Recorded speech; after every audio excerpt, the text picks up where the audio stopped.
Hello everyone, welcome back. तो ये video है ग्रुप 17 के लिए, डेट इज हैलोजन फैमिली के लिए। अगर आपने अदर ग्रुप्स के लिए वीडियोस नहीं देखी हैं, डेट इज 13 से 16 ग्रुप के लिए, तो इस वीडियो के डिस्क्रिप्शन बॉक्स में लिंक है, आप वहां से देख सकते हैं, या फिर आई टैब पर क्लिक करके भी आप वहां से देख सकते हैं।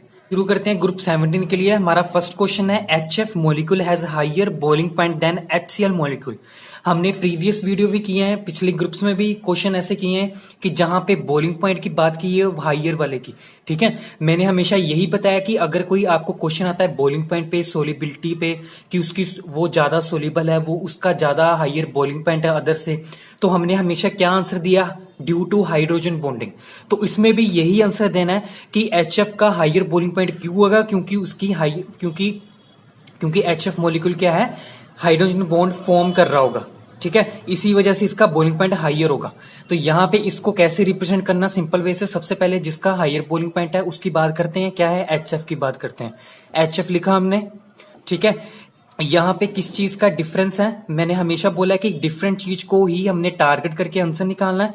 यहां पे अगर हम इन दोनों की बात करें तो डिफरेंट चीज हमें क्या देखने को मिल रही है? F और Cl। H तो सेम ही है, मतलब हमने F और Cl का यूज करके हमने इसका आंसर निकालना है। तो यहां पे HF मॉलिक्यूल लिखा, HF से हमारे पास F आ गया। F क्या है हमारे पास? क्या होता है? स्मॉल साइज्ड एटम होता है एक, तो स्मॉल साइज्ड एटम, प्लस हमारे पास क्या होता है? Most electronegative atom. Okay, NOF जो हमारे पास 3 एलिमेंट्स होते हैं पीरियोडिक टेबल में, ज्यादा मोस्ट इलेक्ट्रोनेगेटिव होते हैं। तो यहां पे F क्या है? स्मॉल साइज्ड एटम है, प्लस हमारे पास क्या है? ये सबसे ज्यादा क्या है? इलेक्ट्रोनेगेटिव एटम है। तो हमें पता है कि अगर कोई ज्यादा इलेक्ट्रोनेगेटिव एटम होता है उसकी एबिलिटी क्या होती है? फॉर्म करने की hydrogen bonding. So therefore able to form hydrogen bonding. Hydrogen bonding, अगर हाइड्रोजन बॉन्डिंग फॉर्म करने की एबिलिटी है तो देयरफॉर क्या हो जाएगा? Therefore exist in associated molecule. Associated molecule मतलब कितने सारे अगर HF मॉलिक्यूल्स कंबाइन हो जाएं ड्यू टू हाइड्रोजन बॉन्डिंग से, क्या होगा कि वो सभी लिंक हो जाएंगे आपस में और एक सिंगल मॉलिक्यूल, एक बड़ा मॉलिक्यूल बनाएंगे जिसका नाम होगा एसोसिएटेड मॉलिक्यूल। ठीक है, ये एसोसिएटेड मॉलिक्यूल कैसे बनेगा? जैसे हमारे पास है HF मॉलिक्यूल है कोई भी, दूसरा HF मॉलिक्यूल आ गया कोई भी, तीसरा आ गया। ठीक है, ऐसे ऐसे चलता जाएगा। ये क्या है? F इलेक्ट्रोनेगेटिव है, ये क्या है? H है। तो एक HF मॉलिक्यूल का F और दूसरे HF मॉलिक्यूल का H आपस में क्या करेंगे? हाइड्रोजन बॉन्डिंग फॉर्म करेंगे। यहाँ पे हाइड्रोजन बॉन्डिंग फॉर्म आ गई, यहाँ पे भी हो जाएगी। तो ऐसे ऐसे ही आपस में क्या है? हाइड्रोजन बॉन्डिंग से सभी HF मॉलिक्यूल कनेक्ट हो जाएंगे, लिंक हो जाएंगे, एक बड़ा मॉलिक्यूल होगा जिसे हम एसोसिएटेड मॉलिक्यूल कहेंगे। तो अगर एसोसिएटेड मॉलिक्यूल एक बड़ा मॉलिक्यूल हो जाएगा तो उस मॉलिक्यूल का बॉइलिंग पॉइंट क्या होगा? हाइयर होगा। So therefore it has higher boiling point। Okay, तो अगर आपने आंसर देना हो कि HCl जो है इसका बॉइलिंग पॉइंट लोअर क्यों है HF से, तो यहां पे क्या करना है? HCl लिखा, Cl से फिर Cl आ गया यहां से। ठीक है, Cl क्या होता है? लार्ज साइज एटम है, और प्लस क्या है? ये लेस इलेक्ट्रोनेगेटिव एटम है। ठीक है, अगर लेस इलेक्ट्रोनेगेटिव एटम है तो इसकी एबिलिटी नहीं है हाइड्रोजन बॉन्ड फॉर्म करने की अच्छे तरीके से, बट ये तो इलेक्ट्रोनेगेटिव है तो कर सकता है, बट F से कम ही करता है हाइड्रोजन बॉन्डिंग। ठीक है, तो इस वजह से एसोसिएटेड मॉलिक्यूल जनरेट नहीं होगा, एग्जिस्ट नहीं करेगा, तो इसलिए क्या होगा? बॉइलिंग पॉइंट इसका लेस ही होगा HCl के केस में। Now the next question is, HF molecule is weakest acid but HI molecule is strongest acid। Okay, हमने कितने क्वेश्चन किए हैं एसिड्स पे कि एक मॉलिक्यूल ज्यादा स्ट्रॉन्गेस्ट एसिड है, दूसरा वीकेस्ट है। ठीक है, तो हमने हमेशा क्या आंसर दिया था कि H जो है किस एलिमेंट के साथ जुड़ा हुआ उसकी बॉन्ड स्ट्रेंथ पे था। ठीक है, तो यहां पे भी ऐसे ही करेंगे। सबसे पहले हमें पता होना चाहिए एसिड होता क्या है। एसिड का काम होता है, एसिड वो चीज होती है, acid able to form H positive ions in the solution। ठीक है, जो सॉल्यूशन में H पॉजिटिव आयंस हमें दे वो क्या होता है? एसिड होता है। ठीक है, अब मैंने ये भी बताया था पिछली वीडियोस में कि जो H पॉजिटिव आयंस होते हैं उसकी फॉर्मेशन किस 2 चीजों पे डिपेंड करती है। तो इन 2 फैक्टर थे हमारे पास। फर्स्ट फैक्टर था if H bonded to electronegative atom कि अगर H एटम इलेक्ट्रोनेगेटिव एटम के साथ कनेक्ट है तो ज्यादा पॉसिबिलिटी होगी H पॉजिटिव आयन फॉर्म होने की। ठीक है, कि अगर जैसे यहाँ पे है H bonded to electronegative atom, F क्या इलेक्ट्रोनेगेटिव एटम है। इलेक्ट्रोनेगेटिव एटम क्या होता है, एब्स्ट्रैक्ट करता है इलेक्ट्रॉन्स को अपनी तरफ। ठीक है, तो यहाँ पे क्या होगा, पॉजिटिव चार्ज आएगा, यहाँ पे नेगेटिव चार्ज आएगा, मतलब कितनी जल्दी H पॉजिटिव आयन बनेगा और वो क्या हो जाएगा, हमारे पास एसिड की फॉर्म में आ जाएगा। ठीक है, क्योंकि उस मॉलिक्यूल ने H पॉजिटिव आयन हमें जल्दी दी है। दूसरी कंडीशन क्या हो सकती है, बॉन्ड स्ट्रेंथ पे, bond strength between H atom and other element, कि जो H के साथ दूसरा कोई एटम या ग्रुप लगा हुआ है हमारे पास, उन दोनों के बीच में बॉन्ड स्ट्रेंथ क्या है, कि वो वीक है कि स्ट्रॉन्ग है। ठीक है, उस पर भी डिपेंड करता है। तो यहां पे क्या है, इन दोनों का यूज करके हमने इसका आंसर निकालना है इस क्वेश्चन का। यहां पे क्या है, H F के साथ कनेक्ट है, यहां पे क्या है, H I के साथ कनेक्ट है, और F और I क्या होते हैं, इलेक्ट्रोनेगेटिव एटम्स हैं। ठीक है, तो यहां पे H किसके साथ कनेक्ट है, इलेक्ट्रोनेगेटिव एटम के साथ। तो दोनों केस में हमारे पास क्या आएगा, H पॉजिटिव आयन आएगा, तो दोनों ही एसिड है। बट उसने क्या कि ये वीक क्यों, ये स्ट्रॉन्ग है, ये मतलब ये वाला फैक्टर तो आएगा नहीं। ठीक है, स्ट्रॉन्गेस्ट और वीकेस्ट को रिप्रेजेंट करने के लिए। दूसरा हमारे पास जो फैक्टर है एसिड को रिप्रेजेंट करने के लिए कि कौन ज्यादा वीकेस्ट है कि एसिड स्ट्रॉन्गेस्ट है, तो ये वाला फैक्टर यूज होगा। तो यहाँ पे ये वाला फैक्टर यूज करके हमने इसका आंसर देना है। तो यहाँ पे क्या है कि H bonded to other element, मतलब यहाँ पे क्या है, अगर हम बात करें कि स्ट्रॉन्गेस्ट है, स्ट्रॉन्गेस्ट वाले की बात करते हैं H बॉन्ड I की। ठीक है, इसको हम टारगेट करते हैं, इसको रिप्रेजेंट करते हैं सिंपल वे से कि ये क्यों स्ट्रॉन्गेस्ट एसिड है। तो यहाँ पे H बॉन्डेड टू I। ठीक है, अब यहाँ पे H I के साथ अदर एलिमेंट क्या है हमारे पास, I इसके साथ कनेक्ट है। इसकी बॉन्ड स्ट्रेंथ की बात करनी, कैसा बॉन्ड होगा इन दोनों के बीच में। तो यहां पे क्या आएगा, HI, बाद में एरो डाल के लिखना है देयरफॉर डिफरेंस जो है, difference between H and I is more, मतलब H और I में जो डिफरेंस है बहुत ज्यादा है, क्योंकि इसका एटॉमिक नंबर क्या है 1 है, इसका क्या है 35, मतलब आपस में दोनों में क्या है, डिफरेंस बहुत ज्यादा है साइज में। ठीक है, तो डिफरेंस बहुत ज्यादा होने की वजह से क्या होगा, देयरफॉर क्या होता है, इन दोनों की नहीं बनेगी। ठीक है, तो मतलब अगर डिफरेंस कम होगा तो मतलब क्या है, स्टेबिलिटी यानी शुरू हो जाती है। तो यहां पे क्या है, देयरफॉर बॉन्ड जो स्ट्रेंथ होगी, bond strength will be weak. अगर ये दोनों कंपेरेबल साइज के होते तो बॉन्ड स्ट्रेंथ क्या होनी थी, स्ट्रॉन्ग होनी थी। बट यहाँ पे दोनों में डिफरेंस बहुत ज्यादा है, तो इस वजह से क्या होगा, बॉन्ड स्ट्रेंथ वीक है दोनों में, मतलब ये वाला बॉन्ड क्या है, वीक है। तो इसको जल्दी से ब्रेक डाउन कर सकते हैं हम। ठीक है, थोड़ी सी एनर्जी देने पे। तो यहाँ पे क्या आ जाएगा, देयरफॉर मोर आयनिक। तो ये क्या होगा, आयनिक ज्यादा होगा, क्योंकि थोड़ी सी एनर्जी देने पर क्या होगा, ये बॉन्ड ब्रेक हो जाएगा। तो यहाँ पे नेगेटिव चार्ज आएगा और यहाँ पे पॉजिटिव चार्ज आएगा।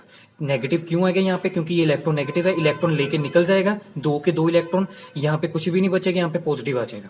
ठीक है, तो यहाँ पे हमारे पास क्या है, बड़ी जल्दी H पॉजिटिव आयन आ गया। सो देयरफॉर क्या आ जाएगा, therefore H positive ion will get fastest, बड़ी जल्दी हमें H पॉजिटिव आयन मिलेगा। तो देयरफॉर क्या आ जाएगा, therefore strongest acid, therefore strongest acid. Okay, तो अगर हमने बात करनी है HF की, तो यहां पे क्या आएगा, F आएगा। F और H में क्या डिफरेंस बहुत ज्यादा कम है, क्योंकि वो ये क्या होता है, इसका साइज, इसका एटॉमिक नंबर 1 है, इसका 9 है, तो डिफरेंस बहुत ज्यादा कम है, लेस होगा। लेस से क्या होगा, बॉन्ड स्ट्रेंथ स्ट्रॉन्ग होगी और वो लेस आयनिक होगा।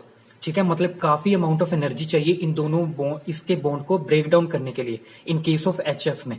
ठीक है, तो बॉन्ड स्ट्रेंथ ज्यादा स्ट्रॉन्ग है, वो लेस आयनिक होगा। लेस आयनिक से क्या होगा, H positive ion will get slowest, मतलब बहुत ज्यादा टाइम लगेगा H पॉजिटिव आयन को मिलने के लिए। तो यहाँ पे क्या आएगा, वीक एसिड आएगा HF के केस में।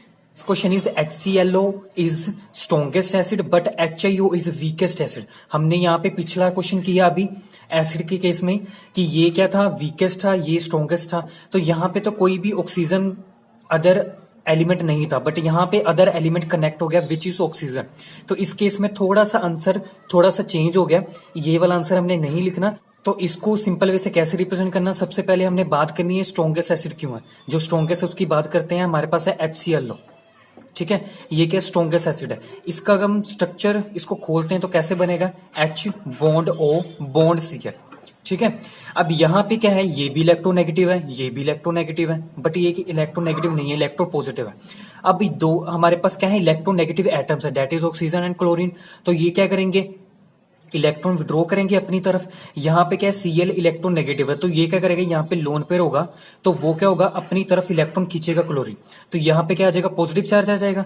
पॉजिटिव चार्ज को बैलेंस करने के लिए, ये भी इलेक्ट्रॉन नेगेटिव एटम है, तो इसने क्या करना, इसके साथ जो कनेक्ट है हाइड्रोजन, इसके वो क्या करेगा, इससे इलेक्ट्रॉन विड्रॉ करेगा, तो यहाँ पे पॉजिटिव चार्ज आ जाएगा। पॉजिटिव चार्ज का मतलब क्या होता है, फिर वो एसिड हो गया, ठीक है। तो इसका यही कंसेप्ट यूज करना। तो हमने कैसे लिखना है इसको, सबसे पहले यहाँ पे स्ट्रक्चर ड्रॉ कर दिया हमने। अब यहाँ पे एरो ऐसे ड्रॉ कर दिए हमने, ठीक है। ये क्या है, इलेक्ट्रॉन यहाँ ऑक्सीजन से क्लोरीन की तरफ जा रहे हैं, ठीक है। जब जाएंगे तो यहाँ पे पॉजिटिव चार्ज, अब यहाँ पे पॉजिटिव चार्ज को बैलेंस करने के लिए ऑक्सीजन क्या है, विड्रॉ करेगा हाइड्रोजन से इलेक्ट्रॉन, तो ऐसे एरो डाल दिए मैंने, ठीक है। यहां पे लिख देना हाई इलेक्ट्रोनेगेटिव एटम। ये क्लोरीन क्या है, हाईली इलेक्ट्रोनेगेटिव एटम है, तो अपनी तरफ इसने इलेक्ट्रॉन विड्रॉ करने हैं। सो देयरफॉर यहां पे क्या आएगा, therefore greater tendency to withdraw electrons from oxygen, ठीक है। ऑक्सीजन एटम से ग्रेटर टेंडेंसी होगी फिर इलेक्ट्रॉन एक्सेप्ट करने की, ठीक है, क्लोरीन की, क्योंकि ये क्या है, हाईली इलेक्ट्रोनेगेटिव एटम है। तो अगर यहां से ऑक्सीजन से इलेक्ट्रॉन चलेगी क्लोरीन की तरफ, तो देयरफॉर क्या होगा, देयरफॉर यहां पे पॉजिटिव जनरेट हो जाएगा। सो देयरफॉर क्या होगा, greater tendency of oxygen to withdraw electrons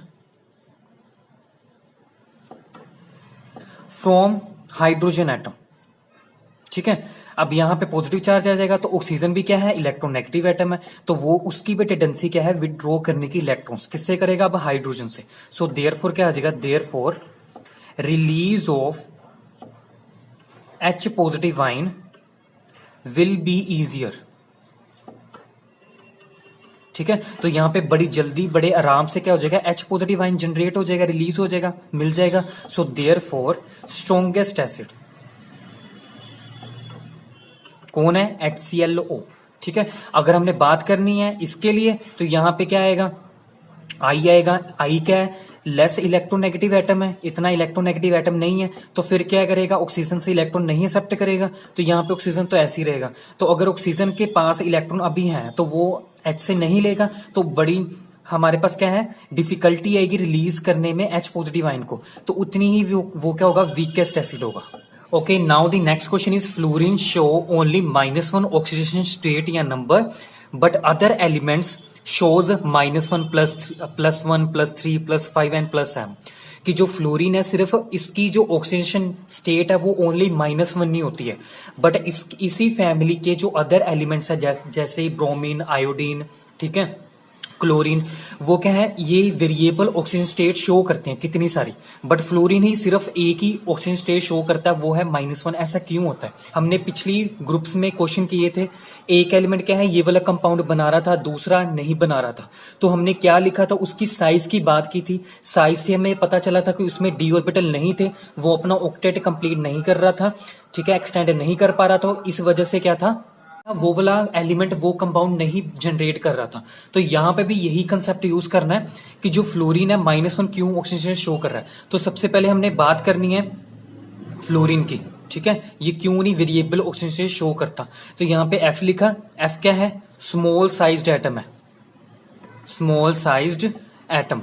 तो अगर स्मॉल साइज्ड एटम होता है तो उसमें क्या होता है, unavailable of vacant D orbital. उसमें डी ऑर्बिटल तो होंगे ही नहीं, उसमें सिर्फ S और P ऑर्बिटल होंगे सिर्फ F में, ठीक है, डी ऑर्बिटल तो होंगे नहीं। अगर डी ऑर्बिटल नहीं है उसमें, तो therefore can't extend its octet, वो अपना ऑक्टेट एक्सटेंड नहीं कर पाएगा, and as well as oxidation state. अगर उसने अपना ऑक्टेट एक्सटेंड नहीं किया तो वो अपनी ऑक्सीजन स्टेट भी ऑक्सीडेशन स्टेट भी एक्सटेंड नहीं कर पाएगा। तो देयरफॉर क्या आएगा, देयरफॉर ओनली शो